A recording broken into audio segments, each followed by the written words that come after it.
Saya Benix dengan ini ingin menyampaikan rasa duka cita yang sedalam-dalamnya kepada rakyat Indonesia, khususnya kepada saudara-saudara kita yang terdampak bencana hujan badai siklon tropis yang mengakibatkan longsor dan banjir di Aceh, di Sumatera Utara, dan di Sumatera Barat. Dan saya dengan ini juga turut merasakan kesedihan dan belasungkawa atas hilangnya lebih dari 400-an jiwa ya, manusia yang terdampak bencana ini.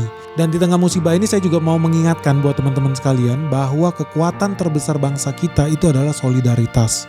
Jadi saya mau minta untuk kepada kita semua, rekan-rekan semua, untuk saling terus tolong menolong, bahu-membahu, gotong royong dalam memberikan bantuan, dalam memberikan dukungan, baik dari segi materi, dari segi tenaga, waktu, dan yang terpenting dukungan dalam bentuk doa supaya saudara-saudara kita di wilayah yang terdampak bisa segera dipulihkan. Semoga masa yang sulit ini dapat segera kita lewati bersama.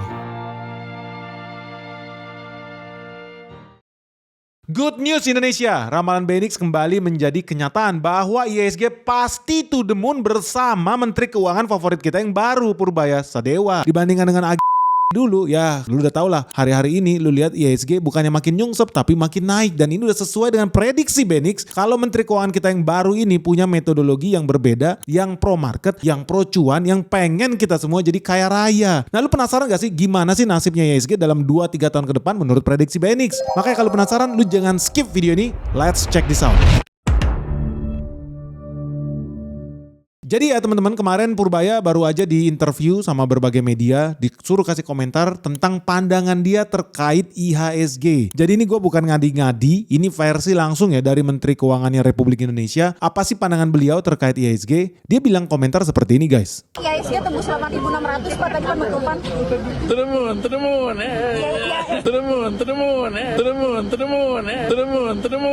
Jadi teman-teman lu bisa lihat ya, optimisme Menteri Keuangan kita Purbaya Sadewa itu udah bener-bener yakin dan sangat confident bahwa IHSG kita bakal terus meroket ke bulan guys. Jadi bukan cuma meroket naik ya, tapi meroket ke bulan. Kalau hitungan gue bahkan bisa sampai ke planet Mars. Dan buat teman-teman di sini kan banyak yang kecewa. Lu masih ingat gak awal-awal gue bikin video tentang Purbaya? Bahkan sebelum dia jadi menteri, gue udah pernah bikin video kalau Purbaya ini memang orangnya oke banget, pro market, dan kita sangat pengen dia itu menggantikan.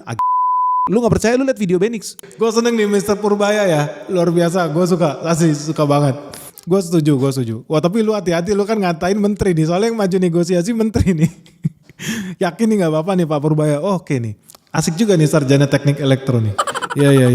Dan ternyata ya Indonesia bersyukur sekali. Ternyata saran kita didengar. Purbaya berhenti jadi ketua LPS, tapi promosi menjadi Menteri Keuangan Republik Indonesia ini. Dan akibatnya apa? Lu tahu ya, sebelumnya bersama agen Indonesia ini all time high itu cuma 1 kali guys. Padahal agen itu udah jadi Menteri Keuangan berpuluh-puluh tahun. Berapa presiden? Presiden SBY, Presiden Jokowi aja 2 periode dia masih jadi Menteri Keuangan. Apa yang terjadi? IHSG gitu-gitu doang. Sekarang begitu Purbaya naik jadi Menteri Keuangan, belum ada 1 tahun dia masih kerja hitungan bulan guys. Belum ada 6 bulan bahkan. Apa yang terjadi? IHSG sudah all time high 21 kali di era Purbaya. Gila. Bahkan kalau lu lihat media-media internasional itu sampai ternganga-nganga guys. Mereka sampai takjub Purbaya bisa-bisanya seorang Menteri Purbaya membawa IHSG Bursa Efek Menteri kesayangan kita all time high 21 kali, dan ini rekor tertinggi. Sampai bosnya Bursa Efek Indonesia itu kaget, shock dia, hampir masuk rumah sakit kena sakit jantung ya. Bukan karena banyak IPO bodong, enggak, tapi karena IHSG kita all time high berkali-kali mencapai rekor tertinggi bersama Menteri Keuangan favorit kita Purbaya Sadewa. Gila, 21 kali. Nah anyway, menurut lu IHSG ini akan jadi seperti apa? Hari ini ya IHSG itu harganya 8.670-an. Jadi tentu saja naik turun lah, tapi hari ini 8.600-an lah. Nah menurut Benix akan jadi seperti apa? Karena ramalan gue udah terbukti benar. Media di Indonesia, di situ gue kasih tanggapan, gue yakin IHSG bersama Purbaya bisa 10.000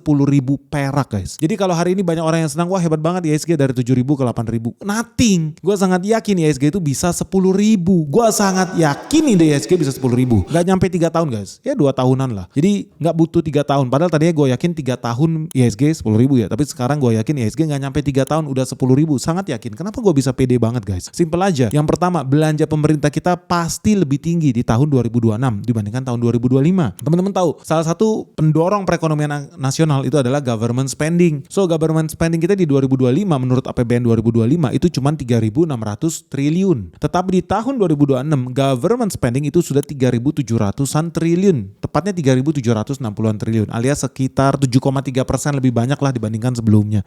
Nah gue sangat-sangat yakin ketika government spending lebih banyak lagi. Tentunya government spending yang menciptakan value ya. Government spending yang produktif. Contoh government spending yang menurut gue masuk akal. Spending buat apa? Pelabuhan atau spending buat jalan yang dipakai untuk mengangkut barang-barang hasil produksi perdesaan kita, pertanian kita, program-program yang meningkatkan produktivitas petani kita. Itu government spending nggak apa-apa. Gue setuju. Government spending, subsidi pupuk berguna, manfaat. Petani Indonesia bisa lebih murah, bisa lebih banyak memproduksi hasil pertanian mereka sehingga pendapatan mereka meningkat. Jadi government subsidi, spending tuh pakai APBN. Penghasilan petani, gue yakin banyak petani di Indonesia followernya Benix, lu pasti tambah happy kan di 1 tahun belakangan ini. Gue yakin lu tambah kaya raya, yakin gue. Kenapa ya? Karena government itu spending gila-gilaan, memperbaiki jalan, memperbaiki saluran banjir, membangun bendungan-bendungan, membangun saluran irigasi sehingga produktivitas pertanian kita naik, swasembada pangan, dan banyak petani Indonesia happy. Itu salah satu contoh government spending yang bagus dibandingkan government spending yang tidak pas, malah ujung-ujungnya dikorupsi. So gue setuju bahwa Indonesia akan lebih bagus lagi karena belanja pemerintah kita bakal makin tinggi. Asal tepat guna, tepat waktu. Jangan duitnya malah diputar lagi beli SBN atau didepositokan gak ngucur ke bawah. Jangan dong. Untung ada menteri yang baru. Menteri yang baru udah melarang itu terjadi. Menteri yang baru bersama Purbaya bahkan dia maunya spending itu jangan di akhir-akhir tahun dong. Ya dari sekarang lu udah spending dari bulan Januari, Februari, Maret lu udah mulai belanja supaya ekonomi berputar. Gua sih setuju. Aneh makanya kalau ada ekonomi candol-candol 5 ons yang gak ada otak itu, mereka sangat anti dengan Purbaya karena mereka pengen ekonomi kita tambah hancur, tambah nyungsep. Mereka cinta, mereka senang makin banyak koruptor. Makanya mereka sibuk menyerang investor asing,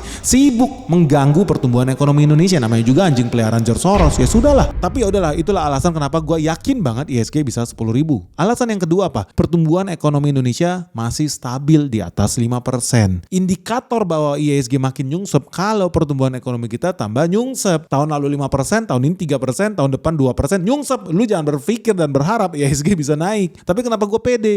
Ekonomi kita bisa to the moon, simple aja. Tahun 2024 pertumbuhan ekonomi Indonesia ada di 5,1%. Tahun 2025 tahun ini diprediksi sekitar 5,2%. Tahun depan berapa? Apakah nyungsep jadi 4%? Tidak guys. Gue yakin bahkan bisa di atas 5,2%. Jadi ekonomi kita tetap bertumbuh di atas 5%, konsisten. Sangat jauh lebih baik dibandingkan misalkan Cina. Lu tahu Cina ekonominya diprediksi cuma 4, sekian persen. Amerika Serikat ekonominya cuma 2,1%. Negara powerful Inggris cuma 1,3%. Negara besar di Eropa Barat Jerman ekonominya cuma tumbuh 1,2%.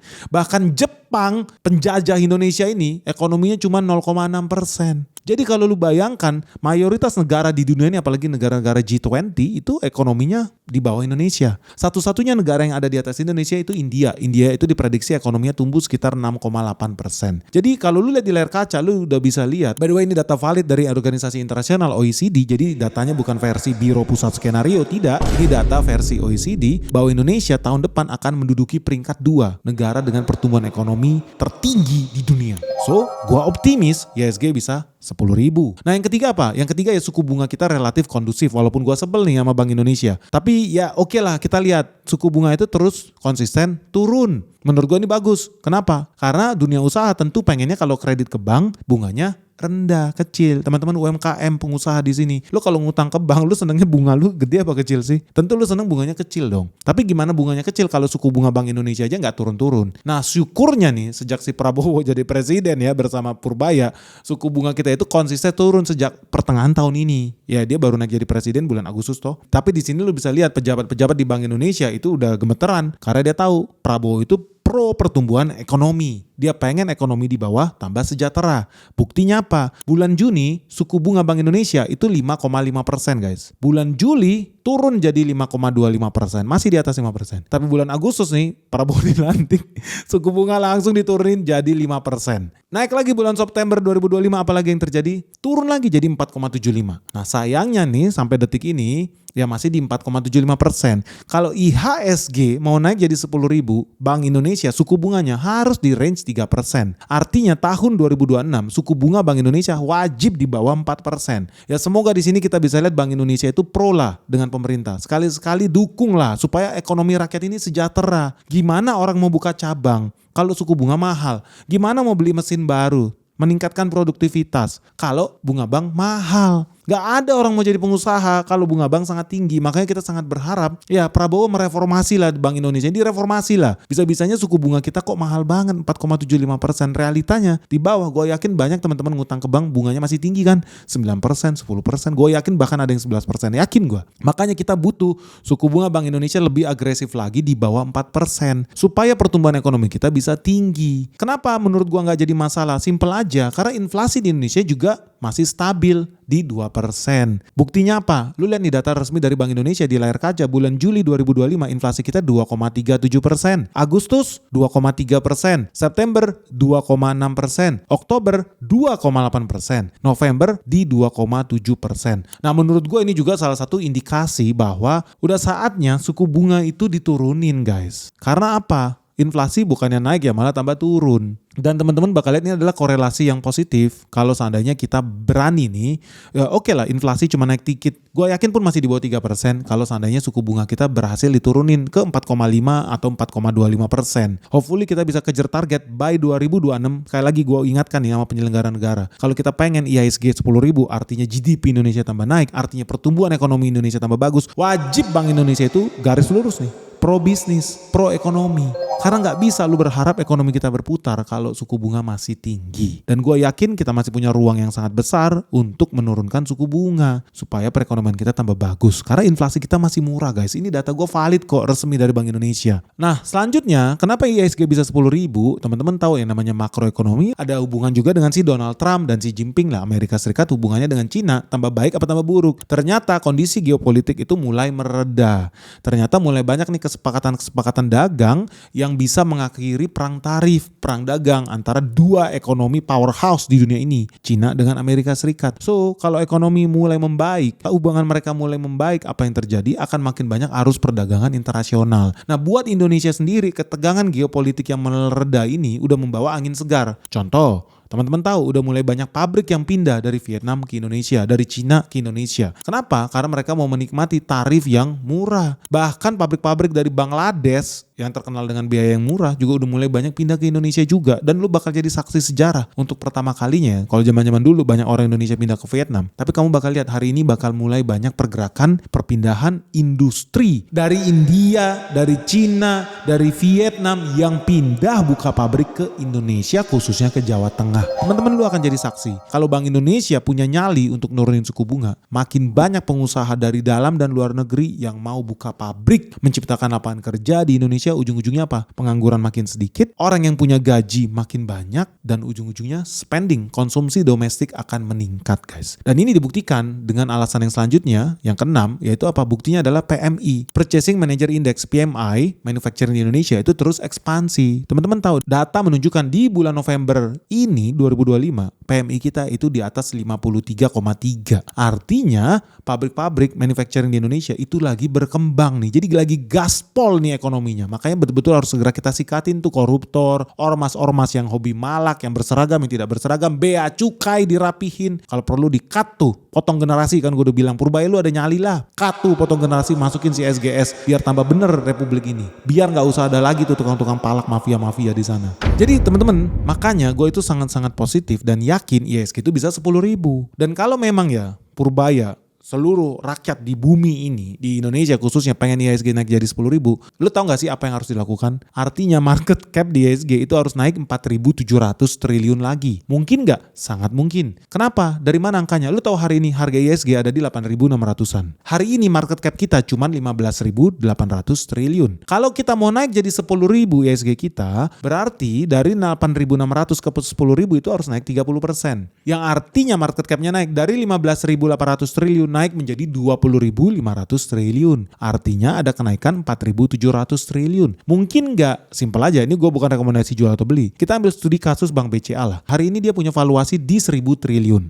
Nah kalau hari ini juga market cap IHSG ada di 15.800 triliun, artinya sumbangsi Bank BCA itu 6,3% dari IHSG kita. So kalau IHSG naik ke 10.000, artinya kan market capnya naik menjadi 20.500 triliun. Itu artinya Bank BCA itu 6,3% dari 20.500 10.500 triliun. Artinya valuasi Bank BCA itu bakal naik menjadi 1.296 triliun. Ingat ya, kenaikannya tadi berapa? Kenaikannya 4.700 triliun, sama aja 4.700 triliun lo kali 6,3%. Artinya peningkatan market cap Bank BCA itu setara 296 triliun. Mungkin nggak? Ya kalau menurut gue sangat mungkin. Lu bisa lihat dalam 3 tahun gue yakin Bank BCA kalau hari ini valuasinya cuma 1 kuadriliun alias 1.000 triliun. Dalam 3 tahun, target kita kan paling pesimis ya 3 tahun. IHSG bisa 10.000. Artinya harga Bank BCA itu bisa naik dari 1.000 triliun naik menjadi 1.200 bahkan 1.300 triliun. Mungkin nggak? Sangat-sangat mungkin. Bukan rekomendasi jual atau beli Bank BCA, no enggak. Itu sesuai dengan pertumbuhan ekonomi Indonesia aja. Jadi teman-teman bayangkan ya, kalau seandainya IHSG 10.000, Bank BCA itu valuasinya bisa naik sampai 30%. Hebat nggak? Ya, bisa dibilang hebat lah karena di salah satu bank besar geraknya lambat, cuma 30%. Tapi lu harus bayangkan, kalau perusahaan besar aja bisa menikmati pertumbuhan 30% dari valuasinya. Bagaimana dengan perusahaan kecil yang kita sedang beli, yang merupakan saham favoritnya Benix? Masa sih cuma tumbuh 30% dalam 3 tahun ke depan? Enggak dong. Lo kan tahu gue senangnya beli saham yang bisa untung multi-bagger, ratusan bahkan ribuan persen. So ketika IHSG udah 10.000, lu udah siap belum? Cuannya ratusan bahkan ribuan persen. Bank BCA aja bisa naik sampai 30% loh. Bukan rekomendasi jual atau beli Bank BCA, no. Tapi sangat realistis ketika IHSG 10.000, maka valuasi Bank BCA bisa ketimpa sampai 300 triliun ekstra lebih banyak. Confident gue. Ekonomi Indonesia bakal tambah baik. Tumbuh konsisten kok kita di atas 5% setiap tahun. Tapi jadi pertanyaannya, Bank BCA aja bisa menikmati pertumbuhan itu. Gimana dengan emiten lu? Lu udah investasi belum di emiten yang bisa tumbuh lebih besar lagi dibandingkan dengan Bank BCA? Kalau lu penasaran emiten apa sih yang menarik buat kita invest, makanya lu segera join di Benix Investor Group. Karena hanya di Benix Investor Group kita akan membahas secara konsisten dan kita akan mengunjungi emiten-emiten yang memiliki kualifikasi dan potensi untuk memberikan return yang sangat luar biasa. Ya simple aja, kalau lu lihat video IPCC kita ketika kita datang kunjungan ke sana, harga sahamnya itu cuma 700-an guys. Hari ini berapa? Hampir 1.400. Artinya ya teman-teman di Benix Investor Group ya kita udah profit lebih dari 90%, hampir 100%. Ada nggak emiten lain yang lebih menarik lagi? Ada, dan ada banyak di Indonesia. Lu bayangin ada lebih dari 900 perusahaan di Indonesia ini. Masa sih gak ada yang bisa kasih lucuan ratusan bahkan ribuan persen? Ya kalau lu penasaran apa sih sebetulnya perusahaan-perusahaan apa lagi yang menarik ya selain IPCC, dan kenapa Benix masih hold dan masih percaya diri dengan sama IPCC? Segera join di Benix Investor Group. Karena cuma di Benix Investor Group juga kita bakal ajak teman-teman buat datang langsung visit ke perusahaan-perusahaan yang bagus-bagus, ngobrol, tanya jawab dengan direksi-direksi perusahaan yang bonafit, yang GCG-nya bagus, dan pasti ya punya mindset memberikan value yang terbaik buat pemegang saham. Investasi itu mudah guys, lu cukup taruh duit lu di perusahaan yang bagus dan memiliki prospek untuk terus bertumbuh. Makanya jangan kaget kalau perusahaan favorit kita IPCC ini ya bukan hanya sahamnya naik hampir 100% loh guys, tapi mereka bisa bawa banyak penghargaan. Kemarin baru dapat Best CMO Leadership and Teamwork, dapat lagi penghargaan Best Sustainable Branding Initiative, dapat lagi penghargaan Best Data Driven Marketing Strategy, dan bahkan dapat penghargaan Best Customer Experience Personalization. Bukan cuman itu, IPCC bahkan sampai dapat penghargaan bergengsi loh, internasional dari Jepang, dari TEMIM, Toyota Motor Manufacturing Indonesia.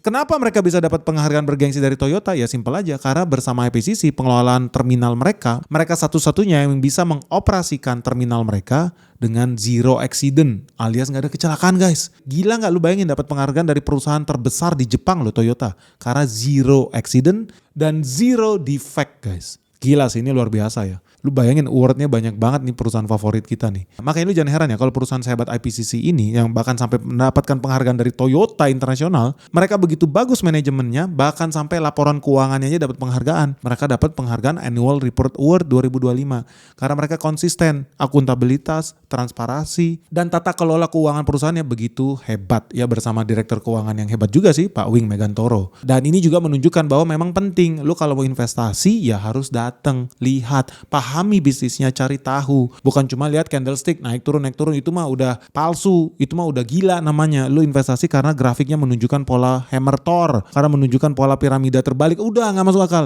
Lu investasi di perusahaan yang jelas lah. Dan kalau lu mau tahu peluang-peluang perusahaan-perusahaan apa aja sih yang bagus sebetulnya yang ada di Indonesia ini, lu harus segera bergabung dengan Benix Investor Group. Daftar di nomor yang ada di bawah ini sekarang juga. Lu harus segera daftar karena IHSG akan segera to the moon. Segera 10.000. Masa sih lu cuma jadi penonton, lu gak mau ikutan cuan?